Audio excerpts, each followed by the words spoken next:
This is the Work Smart Hypnosis podcast, session number 172. Rick Green on Hypnotic Confidence. Welcome to the Work Smart Hypnosis podcast with Jason Linett, your professional resource for hypnosis training and outstanding business success. Here's your host, Jason Linett. You know, there's probably more real crime stories in this week's podcast session than I think the previous 171 sessions all combined. Hey, it's Jason Linett here, and it is about time I have Rick Green on the program.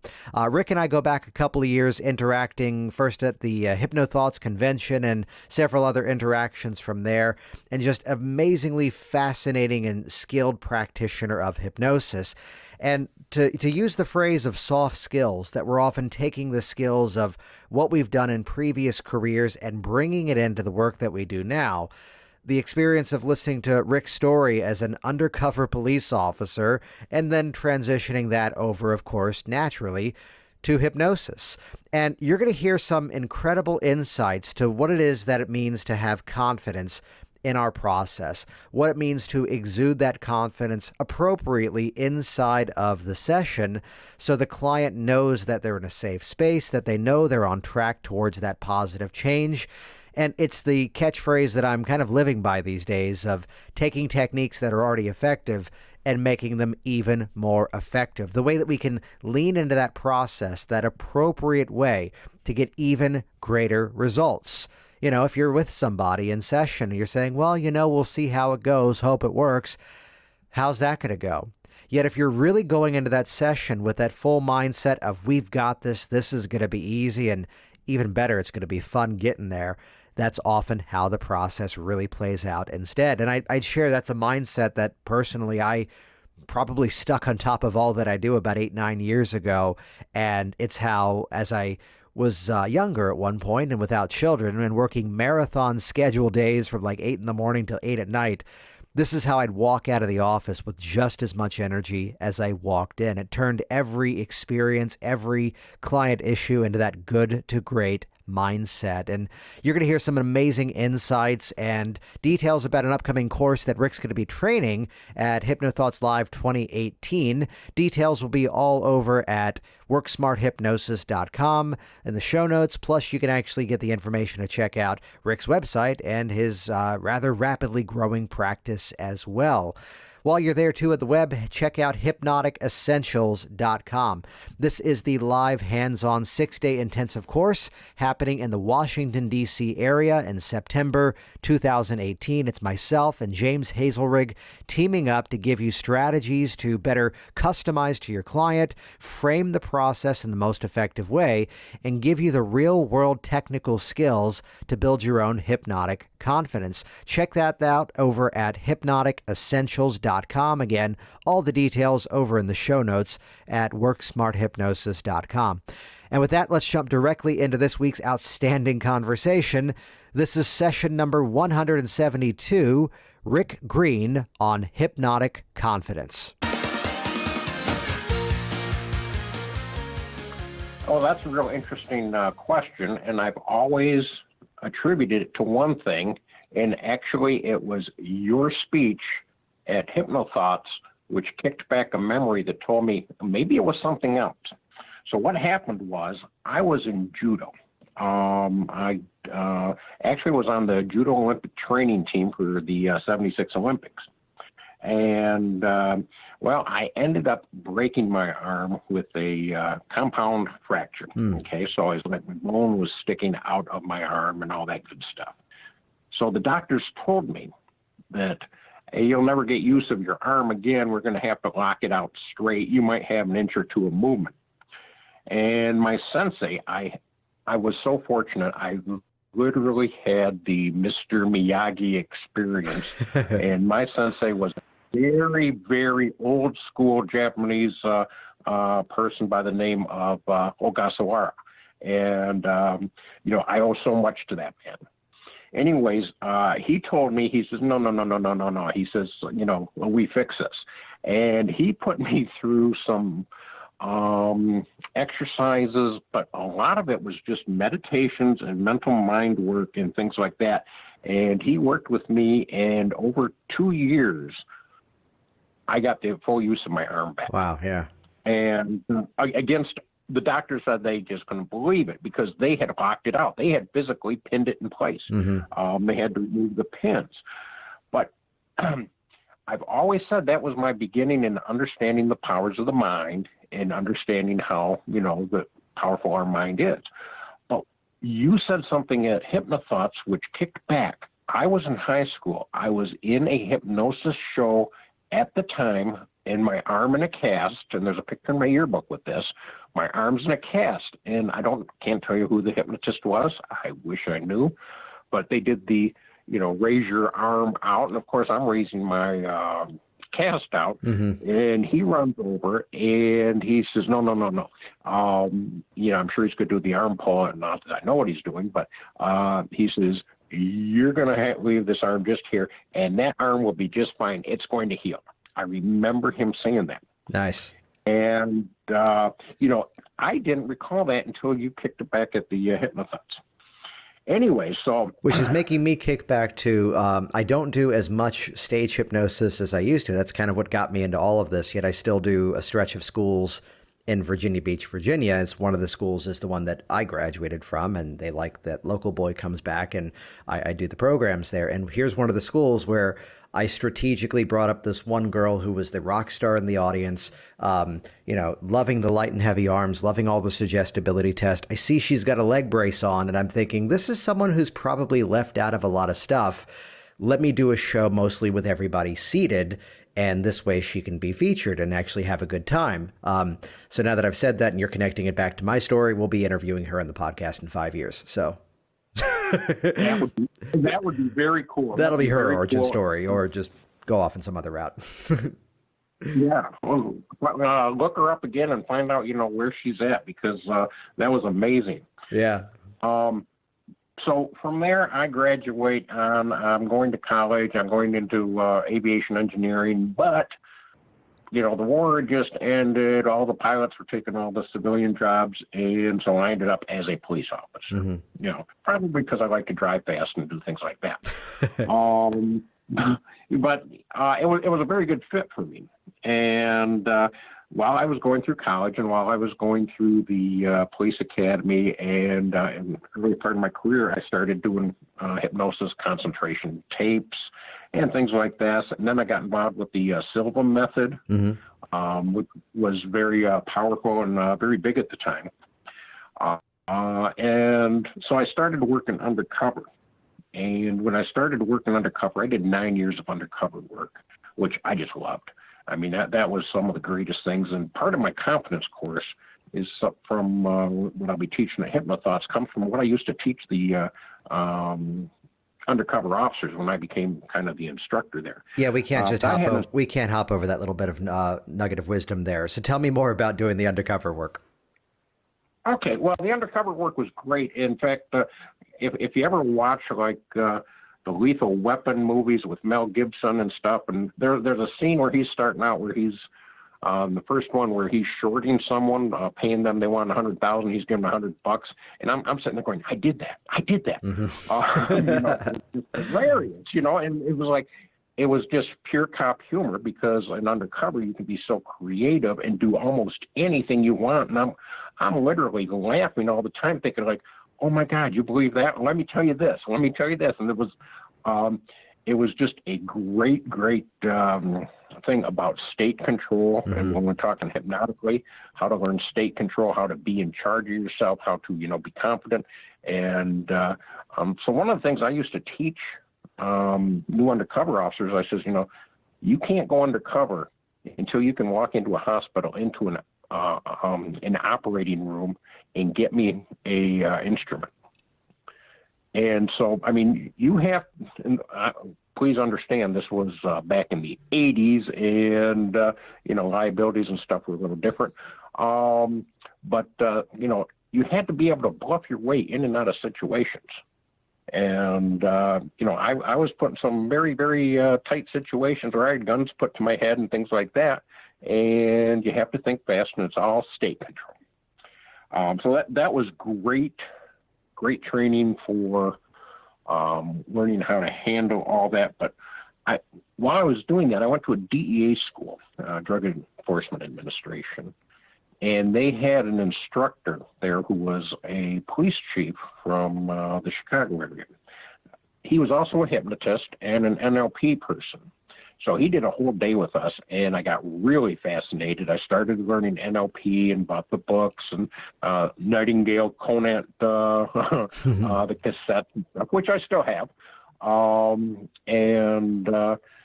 So I went from there, and I was learning this, and that really brought me through into my next part of my career as a detective, and then I worked my way to the homicide, or we just call it major crimes, rape, robberies, and murders. And it was really useful sitting down with a suspect and finding out the truth. I mean, I wasn't about, attempting to get them to confess to something they didn't do, but, getting the truth out of some of these people is really, really hard. And from that, I guess I really learned how to tell when people are lying, what their physical, their body language is, their thought processes. And that is a very, very useful thing I found in hypnosis, because I sit down with people and often they're lying to themselves. The person who says, I'm going to quit smoking, but I'm going to do it Monday. I'm going to go on a diet, but I'm going to do it Monday. They're just lying to themselves to get through the weekend to feel good about themselves. And I love that you phrase it that way, because so often I hear it more from a cynical place of they're lying to us. And it's perhaps not a conscious mind decision to be processing the world around them in this way, yet they've fallen into that pattern. And it's finding that place to kind of respectfully call out that self-lie, that self-stuck pattern. Exactly. And that's what it is. They're lying to themselves, and they're just expressing it to us. And because even the bad guys, the rape, robberies, and murderers, they're lying to themselves and expressing it to me when I sat down with them. And very often, I became very good at, asking them what we would call a key question, something that would be a very emotional, something only the suspect would know. Where's the murder weapon? Where's all this? And you could see them doing that transdivisional search where it's like, okay, how do I get out of this? What do they know? Things like this. And they're processing what lie to say. And I just say, no, I don't want that answer. I want what's really going on. And boy, they'd look at me like I was a mind reader. And because they hadn't given an answer yet. And I do that often with my clients who are, I don't want to say oppositional. They're just still in transition of what they want and where they want to go. So they're still fighting themselves, in my opinion. That's where they're often still kind of stuck in the pattern of what may have seemed easy or may have seemed unconsciously comfortable. Exactly. So I'm just thinking the transition, I'm thinking the career transition of moving from interviewing people of this nature to then suddenly now, here comes the stop smoking client. Exactly. Yeah. And, I just had a good friend of mine come to me, and he says, I want to work with you on stop smoking, but you know what? The doctors want me to, and it's really one of the few things I enjoy at this stage in my life. And I'm like, well, you're not ready. When you're ready, and, we had a long conversation, but he admitted, he says, no, it's not going to work for me because I really don't want it to. I'm just going with what they're telling me. And so, but, it was just getting the honesty out of people. And sometimes, you see that look in the eye and where they click and they know what the truth is. And this goes all the way back to murder suspects, to, two people sitting in your chair. And it's just like, there's a sense of relief. I actually got Christmas cards from people that I put away from life. Wow. And because I was honest with them. I talked to them. I respected them.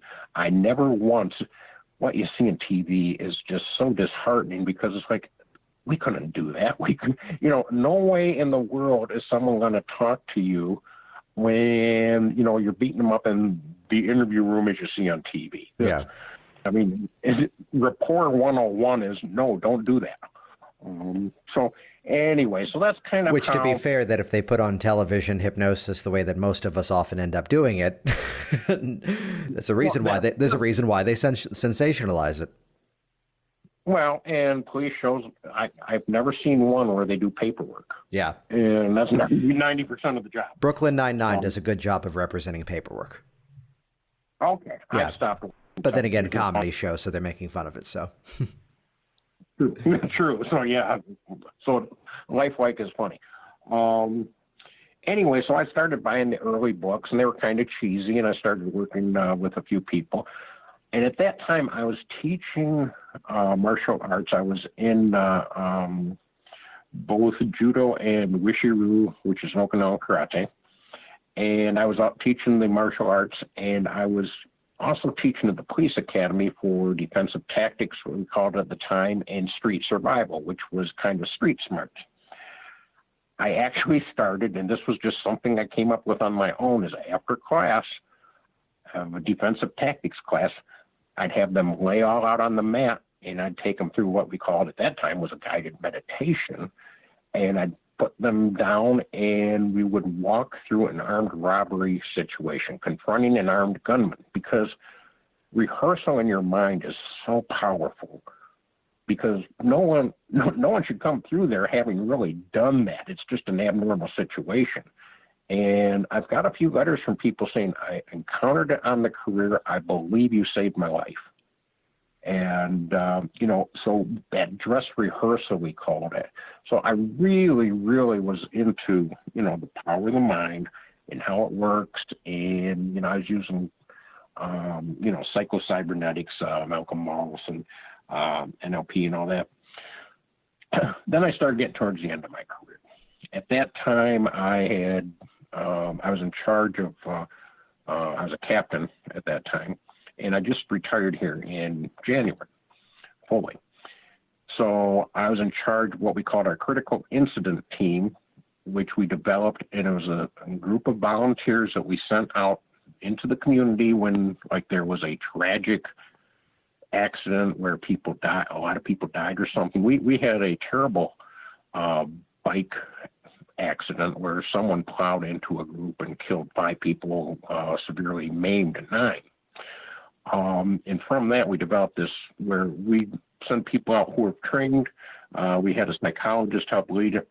And so I was overall in charge of that, and also what we call the critical incident stress management team for our own officers, for officers around the community, and for firefighters, any first responders, after they dealt with a traumatic scene. Now, I never got that when I was, I should say, growing up, because I started police work at 21.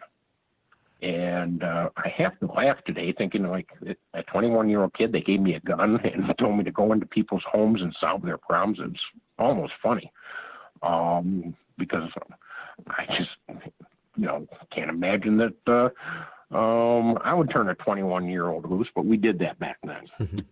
So I was coming to the end of my career, and I started wanting to work with officers and veterans with PTSD. And I was researching, and hypnosis was one of the most successful modalities for doing this as I was researching. And so I thought, I'm going to go into this. And that's going to be my, second career, my twilight career. It's going to be doing something, kind of out of my heart and out of what I love, and keeping me in touch with my community. And so as I did that, I was looking, okay, where am I going to go for hypnosis training? I researched, and there was a school out west. It was 3 months and, residency. And I thought, well, if I can take some vacation and do this in parts, I can maybe do this. And I started listening to podcasts and started researching everything going on. And I listened to Mike Mendel's podcast. Yep.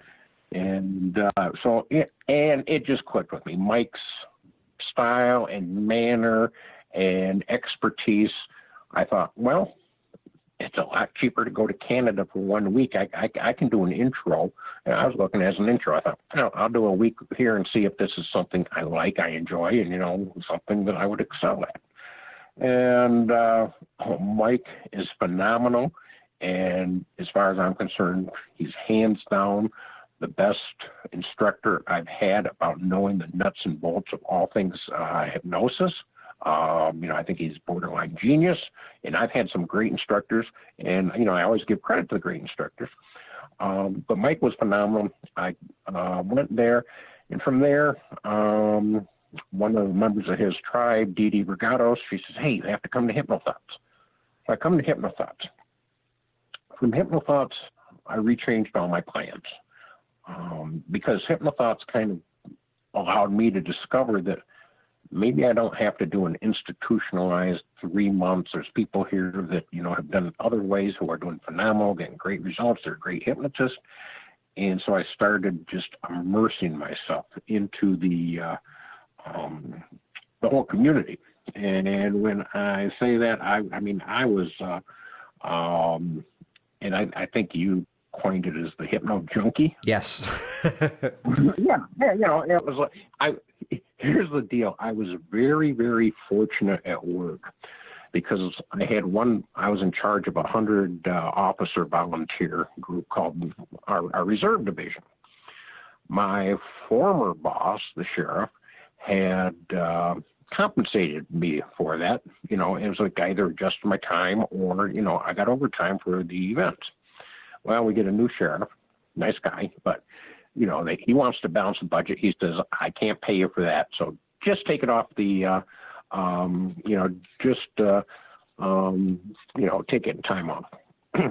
Well, that worked out to about 12 weeks of time off towards the end of my career. Nice. And I had the ability to immerse myself. And when I did that, I went, from HypnoThoughts, I went to Melissa Tears, took her basic training, her integrated NLP. Steve Rame, his conversational, and cigarette smoking. David Snyder, I went to many of his courses. Don, Drew Ferguson, Roy Hunter, Kevin Lay. I took your courses at HypnoThoughts. I went to all the conferences and just immersed myself because if I'm going to do something, I'm going to do it right. What I want to highlight inside of that, too, is that here was this moment that you knew the transition was about to happen, and here was this opportunity to incubate even while you were still transitioning out of something. That people would often, in terms of that moving from one thing to another, think, well, as soon as this wraps up, then I can start something else. But it's how I'm assuming that you were able to seamlessly move from one career to another. Exactly, because I knew that I could do this kind of in my off time, and I can do it on my own time, and very honestly, I worked it in with my traditional job, and I was fortunate that I was the captain boss, so I can look at what our critical incident team is doing, what our critical incident stress management team is doing. I became in charge again over the defensive tactics, or what we call subject control these days, for the officers, and I took over that team and started integrating stress management, stress resilience techniques into the annual training. So I got to get more hands-on and started going the direction that interested me at work, and it kind of, gave me a shot in the arm for, going out and having fun doing it. So curious to ask, I know you had done the Silva training, you had come from other, platforms, other strategies, other modes of change. In that environment, were you calling it hypnosis or presenting it as something else? Or kind of recognizing that here I've been learning a lot of the same ideas, just under different titles, different headers? Well, it depended on who the audience was. Yeah, there you go. I can tell you that working with police officers, they are very traditional, very resistant to mind control. I am too smart to be hypnotized. I'm sure we've all heard that. Yes. But I had an occasion just before I retired. This was such an uplifting occasion. I was asked to go speak to a group of Army soldiers And basically, these were reservists, and they wanted to have information on what the difference is between carrying concealed pistols in the civilian life as opposed to the military life and what was expected of them, which, was really great that they got that, because the military response and the civilian response, two different things. And I was in charge of the concealed pistol licensing board. So at that time, I went and gave a speech to them. It should have been a 1 hour thing. It turned out to be 3 hours. And because they were just such phenomenal young people. I mean, anybody who worries about the future of our nation and, the kids today and stuff, believe me, there are some great kids out there. And I say kids, but they were all between, 18 to 25. And through that, and I was talking about developing the awareness, when you have a weapon, have the awareness in front of you, behind you, and all this. Part of the things that we worked into our street survival tactics. And they're, well, how do we practice that? How do we develop that? I says, well, close your eyes. And that was about as simple as it was. I says, look, I do this other thing, it's not connected with police work, but if you want to develop this, I'll run you through a short exercise about how to develop some awareness, and it was very simple, notice your left foot. Now notice the person next to you breathing. Notice what's behind you. And I just started taking them through hypnotically, and I just wanted to test it. And notice now your head is itching. And, once I had most of them itching their head, I was like, okay, I got them. And, so I started really going with it. Now this is about 300 people, and it was the largest group demonstration I'd ever done, which was impromptu. And so what I did was, the sergeant who had brought me there, he didn't go, he was standing there by me on the stage and stuff. And he was just like, his eyes were like wide open, like, I can't believe this is going on. But, he was very appreciative of it. It was so cool. At the end of the presentation, he took this painting off the wall of a Mustang, which was their mascot. And he says, we're making you an honorary Mustang, and I got a standing ovation. It was great, just phenomenal, most uplifting thing, towards the end of my career I can imagine. So, great people, people. So then, moving from there to the startup phases, are there specific things that you found a passion of working with in terms of clients coming into an office space? Well, and I think we all start with. And so I'll address it, because I still see new people getting online, and it's like, how do I find someone to practice with? How do I, where do I go? And we all know that, working with friends and family, gets real old, and they get tired of it, and usually are not the best people to work with. Though for what it's worth, I just had a class wrap up that was kind of the attitude of the husband, and that as they were working together, he's now texting her during class at work going, honey, it worked. I'm getting things done. So then coming full circles. If they're coming in together, yes, that'll work. Yeah. But so what I did, and I would recommend anybody do this, because to me it was where I wanted to go. I had a champion in the community, a friend of mine who was in charge of the local veteran affairs. And he hooked me up with some veterans with problems. And I wasn't charging money. I was just practicing. And very honestly, these can be some crusty old people. They'll test you. But I had, having been a cop for a while, I'd push back a little. It's not for the faint of heart if you're in this for unicorns and those types of things. But, I would sit with them and build rapport. And sometimes that was just going to the VFW and telling stories and, one side, the other. And so then I started, people were like, well, can you do this? Can you do that? And I said, well, here, let me just make you feel good for a little bit, and just start with those, simple things. And pretty soon people would come to me or I get a call from a friend and he'd say, well, can you work with this guy? Can you work with that guy? And of course, if they were true, full-blown out PTSD, at that time, I would not. I'd refer them out, or I would talk to their doctor or things like that, because I didn't feel myself ready at that time, because I know what that can cause, the results. So, at this point, I'd feel very comfortable talking to them and working with them.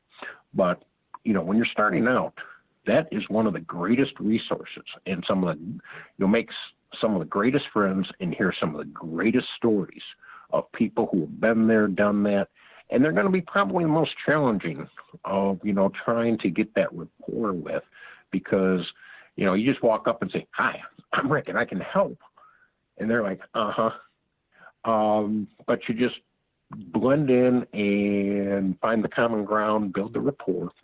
And I still work with a lot of them, and those are all just, they're pro bono, just, "Hey, I'm here, yeah, I can do this, whatever. I'm here for it." One crusty old guy, he still won't, it's just like, "I don't believe in that stuff." And, but he's funny because, when he hears somebody's got a problem, he says, "You need to talk to that guy over there," so, he does have a belief, but he's not going to do it. But in all honesty, he's in his 80s, a businessman, and I don't know if he's got any problems. Good guy. But so that's where I went, and my goal was, I was going to start a institution or a nonprofit, Hypnosis for Heroes, to work with veterans and officers, and to connect them with a hypnotist and to get them the help they needed, because that's what I saw. The reality is totally different. Cops do not want help. For a police officer to say, "I can't handle this," is an identity failure, because we're the ones that are supposed to run in and handle all situations. And for them to say, "I need help," is an identity failure, and very, very few would come to me. In fact, I can count on one hand those that came to me with a real serious, depression, PTSD issue. They would come to me for, I heard you can do something for concentration for a promotion, or stress relief for a promotion. Yeah, but something more personally attached to the work that they do. Exactly. And, so I would work with them on that. And again, those were all pro bono. I mean, these were people, in my community that I've known, and things that have just been, I can work with. And sometimes it's just grief resolution for the loss of a loved one and things like that. That they'll come to me. But for, there's a thing at work I seen and I can't handle. They don't want to deal with it. There's a nuance, and this may be a one-off story of, here's a police officer who came to me that, no issue out, doing the work, no issue out in the field and interactions with other officers, but simply having to stand in court and, give the testify in terms of, this is what I saw, this is what I witnessed, this is what we found, and all of that, that was suddenly posing a challenge for him. And it was interesting because I worked with him and got him through that. And the ending feedback was, I'll generalize it here for obvious purposes, that clearly there was a health goal of his that wasn't his goal. And he goes, "You never once brought up this other issue." I go, "Yeah, neither did you." He goes, "Well, kind of hard to know that." And it was very clearly that this habit was a big part of his life, because you could smell it on him. Am I hinting enough things here? And, for him to actually say, it's like, "You never once told me that I need to come in for that." It's like, that's not your goal yet. When it is, you know how to find me, and you've seen the pile of cigarettes in the corner. So looking at it from, seeing them as they are, and not making, I think with any session, not bringing in that judgment filter of just interacting with the person in terms of where they're coming into the process. Exactly. I just did a session a couple of weeks ago with a psychologist, and fear of flying.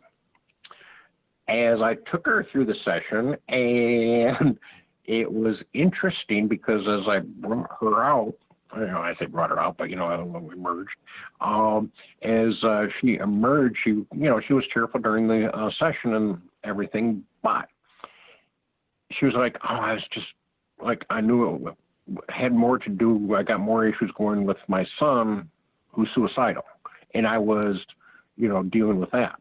I was changing everything because I was feeling so good, so right about that, and I was just like, we're not done here. Close your eyes. And, it was, and I took her right back in, and I did, because I didn't have much time, but I did David Snyder's spinning and his version of it and some other things. And I mean, she came out and she says, that was like an exorcism. She says, I just didn't expect that. She says, how did you know? How did you know I needed that? And I said, well, you kind of told me, but you weren't aware of it.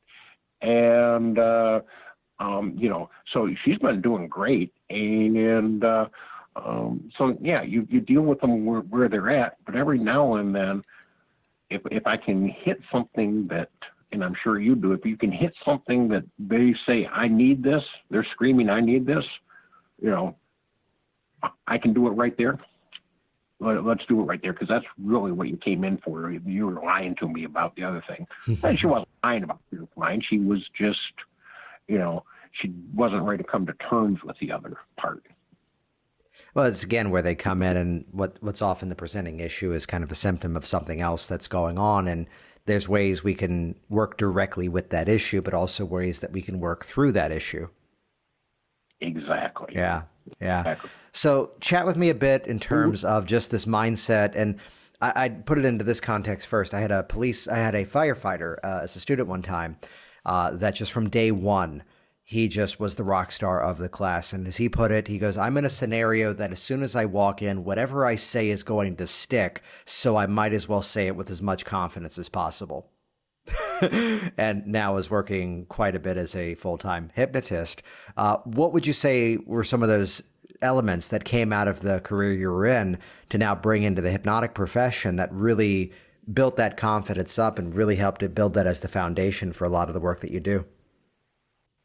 Well, and you're absolutely right that you should take what you have, all of your experiences you've amassed, and map over all the successes that you've had, everything that you have, and bring that into your new career or anything you're doing in life. I always like to find out about my people's hobbies and things like that, because that's the language they speak. Their baseball metaphors and sports metaphors, that's the language they're going to relate to.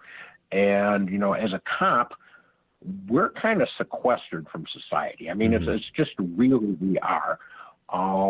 People, you go to a party and people say, oh, there's a cop, just shut up. And, all of a sudden you're kind of like, ostracized. So, cops hang out with cops and then they become more sequestered. It's a bad situation, but that's the way it works. It's just like no one wants to go to the principal's office. But I was able to bring all those experiences of dealing undercover, all those experiences of dealing with people one-on-one. Hypnosis is nothing more than sitting down with someone, listening to them. They'll give you the answers.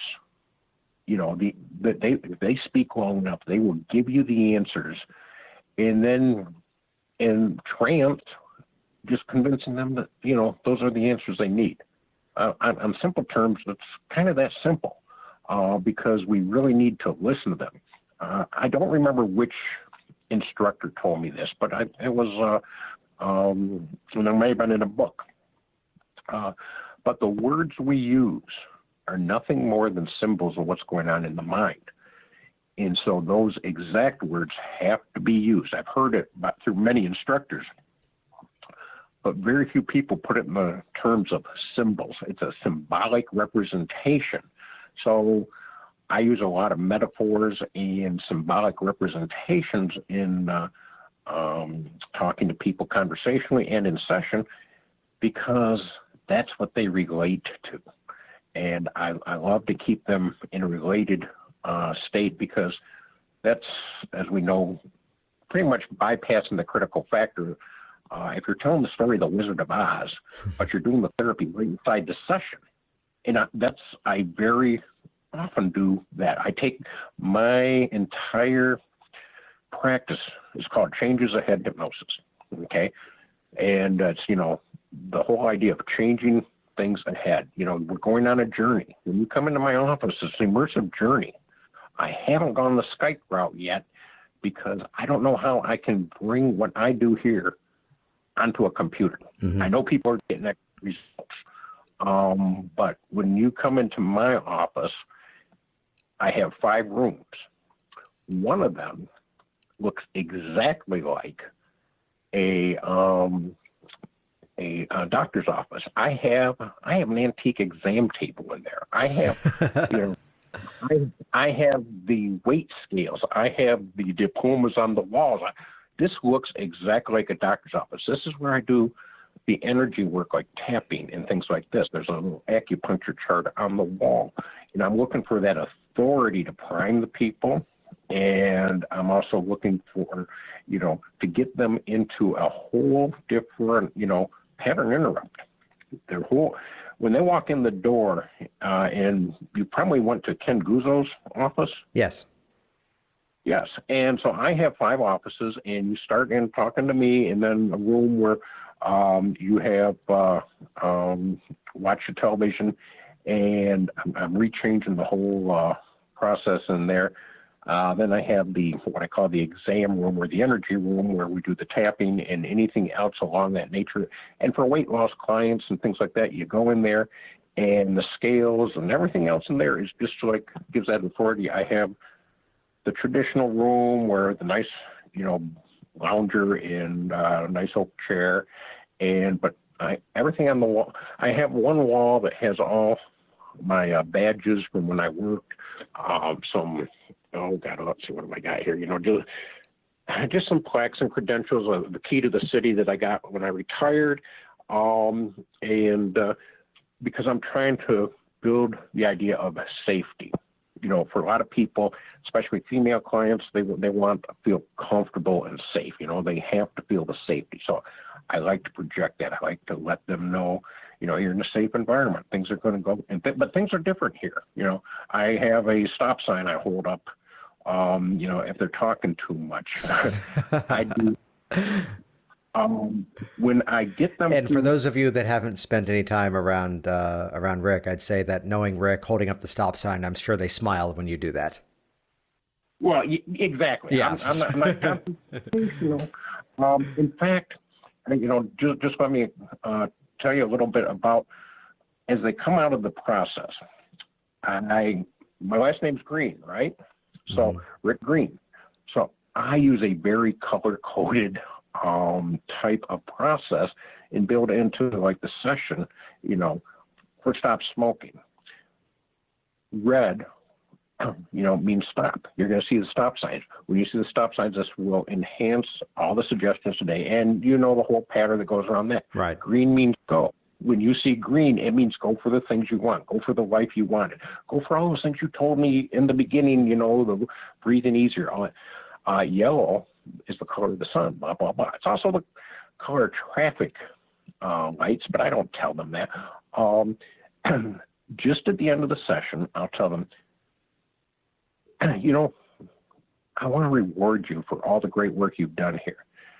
Everybody needs to feel the state of relaxation. So just stay here and just for a few moments, enjoy the relaxation. I want you to meld into it. Any more sound you hear will just take you deeper in the relaxation, because it's a wonderful feeling. Enjoy the wonderful feeling because you deserve it. You earned it. I get up and I plaster, I don't want to say the entire walls, but I got about 5 big no smoking signs. Yeah. When they come out of the room, they're going to hit these red no smoking signs. When they come out of the room, they're going to step onto a rug that is a stop sign. And then I have them step onto the rug where they're still in a state of hypnosis, and I talk to them about just amplifying that red, that you are going to stop. You have stopped. They're going to look right at the sign that says no U-turns. There are no U-turns. You can't go back. Once you take the next step, you can't go back. Then they step onto a yellow rug. Then they step onto a green rug. And I take them through it again. Feel that column of energy, permeate your body and all this. When they walk out of here, they're still kind of in a dazed state when they walk out my door. I walk them all the way to the car, all the time, because my last suggestion to them is you're going to drive safe. And, you are fully alert, fully awake, and all this. You had a wonderful experience, because I guess as a old traffic cop, I'm all about safety and liability. In my past job, I was sued several times. They never won, but I'm very liability conscious. Yes. So I take them through this whole hypnotic journey. Well, what's beautiful about that is, again, framing the entire space the way that, I leave my classroom set up all the time, and they're coming in. There's often video equipment set up as everything Work Smart Hypnosis that I do. And everything is just building the environment that this is the place where people come to learn. This is the place that people come to change.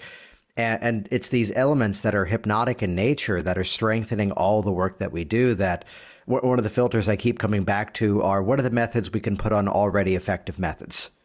How do we stack the success in such a way that we're taking strategies that we all know work and just make them work even better?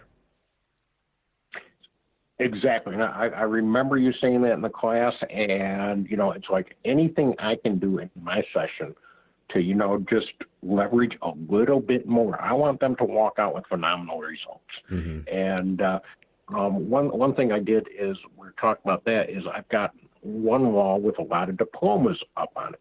Now, I've read the online forums, and people like, people don't care about your diplomas and all that. No, they don't. But studies show that it does give a sense of legitimacy. People feel more confident when they see a lot of diplomas. They feel like they're dealing with a professional. So I took, my best looking diplomas, and I put them on one wall. And I guess one thing I would tell anybody who's like teaching and giving out diplomas, there were some diplomas of classes I thought were phenomenal, but the diploma just doesn't look good. So, the ones I used were the ones that are going to impress the clients, not me. And they weren't where I learned the most, but they look good hanging on the wall. And it's not, we used to call them in the police work, we called it the I love me wall. Because I remember one detective who had wall candy, as I say. What's that? Wall candy, as I say. Oh, okay. I remember one detective, he had a plaque, I took a one-day auto theft to school in 1966. That was still on his wall. I was like, wow. So that's how the journey through the office is. And I like to get exceptional results. I like to make sure my clients get exceptional results. And I like to charge well for the exceptional results. But I'll work with people who, don't have the funds or whatever, if they truly, truly want to work. And sometimes that's barter. And, I've had people do yard work for me. It's just like, okay, it's like, this isn't free. What can you do? And that's when you find out if they're really serious. Right, yes. The same as I've pointed people to different charities in terms of, here's a group you can go volunteer at for a couple of hours. They'll give you a piece of paper, then come in, then we'll get to work. Wonderful. Which sadly, so many have not followed through with that, but still putting the option out there. And a few have. So, it's the phrasing that sometimes there are those moments of working with those who can pay for those who can't. And this also, places where there's relationships with different doctors that they refer some wonderful clients and then occasionally call and say, I'm sending you this one. They're not paying me either. And it's strengthening the relationship for everybody and benefiting this person who's definitely in need for that. Tell us about the class you've got coming up in August. Okay. Well, through all my experiences in police work and hypnosis and just my life experiences, I'm teaching a one-day class pre-conference at Hypnothoughts. And let me just give a plug. One for Hypnothoughts. It's one of the best conferences. Every hypnotist should go to that. And also, the biggest values there are the pre and the post conferences, because you have the top names in the professions coming and giving classes for, pennies on the dollar for what you'd have to pay to go to. And so I think everybody should do the pre and post conferences. Every conference I go to, I take advantage of that. Class I'm doing is on how to develop confidence. What I noticed was there are a lot of hypnotists at Hypnothoughts and other conferences online, and they just don't have the confidence to. It's like, well, I this didn't work, and I feel bad about it. And how do I get up in public speaking? Well, confidence is where we begin, and if you don't have the confidence, every client, if you came in to a hypnotist office and the hypnotist says, well, I'm going to try this, and so let's see if it works. You're not going to have a lot of confidence in it. So I'm taking some of the experience from my martial arts experience and what I was taught from my old sensei, Ogasawara, and bringing all that experience into how you can build a state of confidence. But it's more than a state of confidence. It's Sensei Ogasawara called it Mushin no Shin, which means the mind of no mind. It's a very Zen Japanese concept, and it means that you're in just a state of total awareness. Your awareness, you're not focusing on anything. It's that Zen state where you're just doing, and that's where we want to get in confidence, because it's not as much an attitude. I mean, anyone can fake, you hear it, fake it till you make it, and that's some pretty good advice on certain things. But when you are that, be that person, and you can be that person by being in a zone. And I'm going to kill the name, but it was like a Russian Mitchell Cayley, something like that. He wrote Flow. If you look up the book Flow, and it's being that state of flow, that mind of no mind. And my Wishiru karate instructor, in our dojo, we had, you're doing your katas and you're looking right into this tiger. And so I had discussions with him, and he was like a 10th Dan, and just great guy. And he talked again about, the mind of the tiger is much more important. The eyes are what it sees through, and people, I think the eye of the tiger had come out then in Rocky, and he's not the mind of the tiger. The tiger's in total awareness. The eyes are just where it's going. And if you can bring that state, the state of being confident, where, in our terms, we just simply say, I've got this. Mm-hmm. I've got this. And one of my best examples of that was I was in charge of the jail, captain of the jail at one time, and someone was found hanging. They were still struggling, and all the officers were running to hold him up. And then one was running to get what we call the cut-down knife, because we have a special knife that you don't want to carry around in a correction facility, but to cut them down from when they're hanging. And one officer, and he's about 6'5", looked like Superman, and he just walks in and goes, I got this. And he just took the sheet and shredded it apart, and brought the guy down. It's just that state of, I got this. I can do this. I can handle this. What we don't do, what we do not do, is we do not give ourselves permission to be confident when we start out. We do not give ourselves permission to say, it's okay to screw up a little bit. It's okay to not get it right the first time.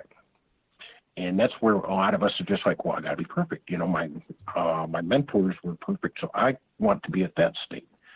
Now, I'm sure you've seen the matrix of, unconsciously competent, consciously competent, going through that. Well, we all start at that, unconsciously unconscious, that we don't know what we don't know. And then it's like, okay, well, now I know what I don't know, but I want to do it. Well, that's where we begin. And sometimes we need to be confident that right there at that point, we're doing it the right way. And if we don't, we correct and move on, but we're confident at that point. And once you get that, everything else is just going up. So in my class, there's actually going to be 5 in-class sessions we're going to go through. I'm going to teach a method of self-hypnosis that I use, and I find it very powerful because I have yet to meet the person who has self-hypnotized themselves to forget their name. Just, we can self-hypnotize, and that does great work. But I have yet to meet the person who says, "Oh, I can't remember my name," because we get in the way of ourselves in self-hypnosis. You can't be the hypnotist and the subject at the same time. So I'll be dealing with how to, bypass that. And they get like a 60-day workbook on some of these things. Now, it's immersive for the person. We're going to have activities. We're going to have, demonstrations. We're going to have sessions. We're going to have a lot of different things. But the most important thing is they can take this to their clients, because how many clients have you had that can't use the confidence? Yeah, there's one little there's one little pattern that I've often been using with clients at days, and the theme of simply decide that you can put a hypnotic suggestion on top of everything that we've done, that you can decide that this is a turning point, that you can decide that this is going to be that catalyst rather than being another thing like everything else you've done so far. That you can take this and you've already felt this experience, and here's where you can go, which is really just taking that moment and letting them take on that confidence that really is there and letting it rise to the surface. Oh, exactly. And we have all the techniques of mapping over past experiences, future pacing, non-existent things we've done and all that. But we can do it in a lot of different ways. One of the ways I use time distortion. I also do a looping technique where, if you remember the cassettes and the auto playback, they just run forever, if you loop it. And, give them some direct suggestions that, now shrink that down into a loop and, tuck that away in the back of your head and allow that to play forever, until you don't need it anymore. You'll know when, I've got this. When you've got this, that's done for you. And, or you may let that play forever. It's up to you. So you use a lot of different ways to get around people's modalities and their individualism. And what I love is everybody that comes in is an individual challenge. The class will give instructions on how to handle different types of individuals, and also give the participants a lot of different ways to handle some of their own challenges. But most importantly, it's going to be a fun class. I don't like to do anything unless it's fun. So, we're going to have fun at this. Well, it's been fun having you on here, and I'll link over to the class coming up in the show notes over at worksmarthypnosis.com. Though, where can people check out your local business? Okay, I am in the process of redoing the website. I just got into my office, actually just finished furnishing it the way I want. And but it's changesaheadhypnosis.com. I've got the website, and it should be up before Hypnothoughts. Awesome. Well, Rick, it's been great having you on here. I'll see you soon. Okay, great. Thanks, Jason.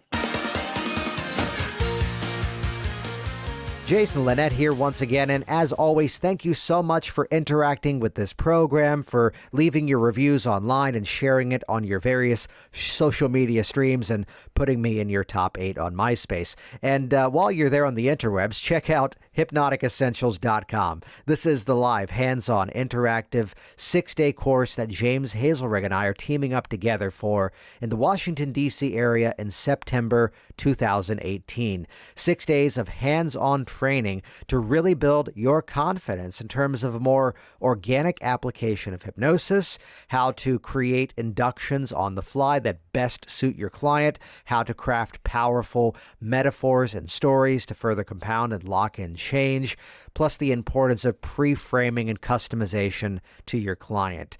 For those seeking certification, you can become certified as a certified professional hypnotist with the ICBCH, the International Certification Board of Clinical Hypnotherapists, and check out all the details for this upcoming course, plus some really generous early admission discounts.